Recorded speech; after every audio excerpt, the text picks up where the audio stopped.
They bombed churches. They unalived children. And in one town, after unaliving a civil rights leader, they dumped him in a creek to send a message. This is the side of the civil rights movement they don't teach in school. The truth is, this movement wasn't just about peaceful marches, or powerful speeches. It was a fight for basic human rights where everything was in jeopardy. The people involved didn't just want change, they demanded it, and they risked everything to make it happen. Let's dive in. The civil rights movement didn't appear out of nowhere. Its roots stretch all the way back to the first ships that brought enslaved Africans to these shores. Even in chains, our ancestors resisted, they ran, they rebelled. They found ways to survive and protect each other. That spirit of resistance never left. Fast forward to the end of World War II. Black soldiers came home after risking their lives for freedom abroad. To be denied those same freedoms, here in America. They had fought Hitler, only to return to a country where segregation and racism still ruled. That injustice lit a fire across the country. People were done asking for freedom. They started demanding it.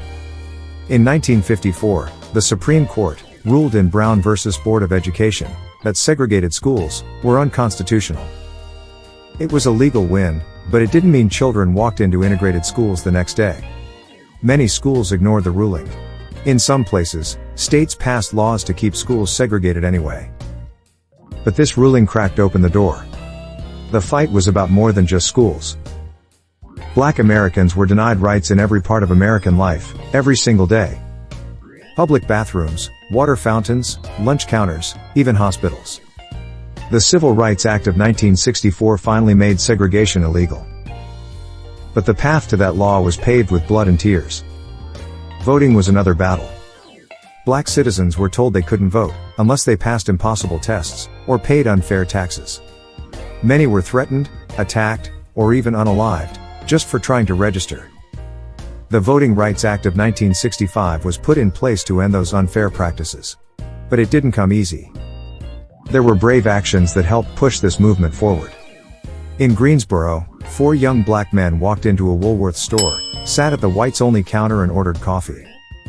When they were refused, they stayed seated. That simple act of defiance sparked sit-ins across the South and forced businesses to rethink their rules. In Mississippi, a mother named May Bertha Carter enrolled her children in an all-white school. Every day, her children were harassed and attacked, windows were shattered. Threats were constant, but she didn't pull them out. She believed that change was worth the risk. In Cambridge, Maryland, Gloria Richardson led protests, demanding not only desegregation, but also better jobs and housing. She wasn't intimidated by the soldiers or their presence.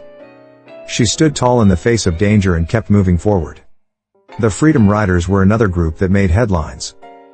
They rode buses across the South to test whether the government was enforcing desegregation laws. In some places, the riders were dragged off the buses and violently attacked.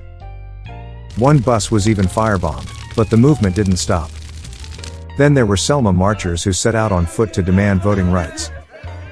When they reached the Edmund Pettus Bridge, they were met with police, swinging batons, and firing tear gas. The images of Bloody Sunday were shown on national television, and they stunned the world. The March on Washington brought hundreds of thousands of people to the nation's capital. Dr. King's "I Had a Dream" speech is remembered around the world. While Dr. King is one of the most recognized names from the movement, he wasn't the only one carrying the weight. There were many others whose names deserve to be known. Charles Hamilton Houston fought through the courts long before Brown versus Board of Education, crafting the legal arguments that would bring segregation down. He trained the next generation of lawyers, including Thurgood Marshall. Daisy Bates helped guide and protect the Little Rock Nine. She and her husband turned their home into a safe haven for students trying to attend a white high school. Robert F. Williams believed that self-defense was sometimes necessary. Living in North Carolina, he trained black families how to protect themselves when the law failed to do so. His story often gets left out, but he helped shift the conversation on what resistance could look like. Medgar Evers investigated crimes against black people in Mississippi. He worked to get black voters registered. But he was unalived, in his own home, in front of his young children. Reverend James Reeb, traveled to Selma to support the marches. He was assaulted by a group of white men, and he didn't make it. His expiring reminded the nation that this wasn't just a Southern issue, it was an American issue. There were many women front and center in the movement. They taught people to read, so they could pass the literacy tests and vote. Septima Clark created schools that trained thousands in how to organize and register voters. Joanne Robinson helped launch the Montgomery bus boycott by printing and distributing thousands of flyers overnight. Every single person in this movement played a part, some taught others, and some didn't make it. But all of them made history. The resistance they faced was intense. Marchers were attacked, arrested, and fired from their jobs. The legal system was used as a weapon against them. Even when they won in court, local officials refused to enforce the laws. Strom Thurmond filibustered the 1957 civil rights bills for 24 hours and 18 minutes to delay votes. But in April 2025, Senator Cory Booker spoke for more than 25 hours on the Senate floor, defending democracy, civil rights, and social protections. Breaking Strom Thurmond's record. We applaud you, Cory.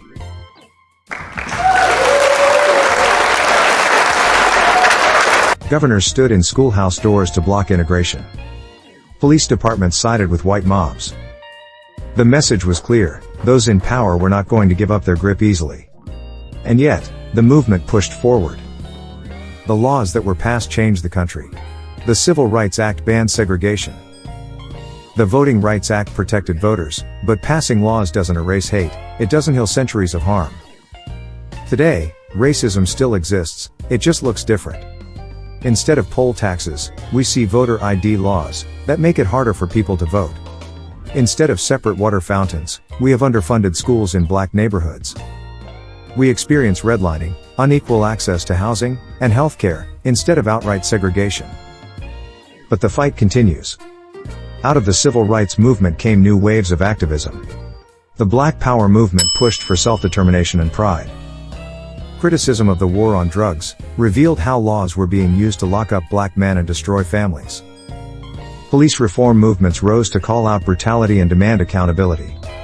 The movement for reparations asks not for an apology, but for real compensation.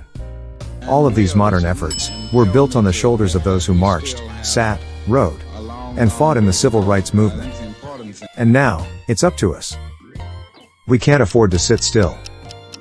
Right now, we're watching hard-earned civil rights gains being quietly erased. Diversity, equity, and inclusion programs that were meant to open doors in schools, workplaces and government are being shut down. Offices built to ensure fairness and equal access are being dismantled. And the protections that once helped level the playing field for black and brown communities are being stripped away, piece by piece. Some government agencies have removed DEI departments altogether. That means fewer people focused on preventing discrimination in hiring, fewer efforts to support underserved communities, and fewer safeguards in place to catch injustice before it spreads. In schools, there's talk of cutting funding if educators try to teach inclusive history or create safe spaces for students of color. Private companies are following that lead, scaling back their diversity efforts to avoid controversy or legal backlash. We're losing more than programs. We're losing protections. We're losing representation. We're losing truth.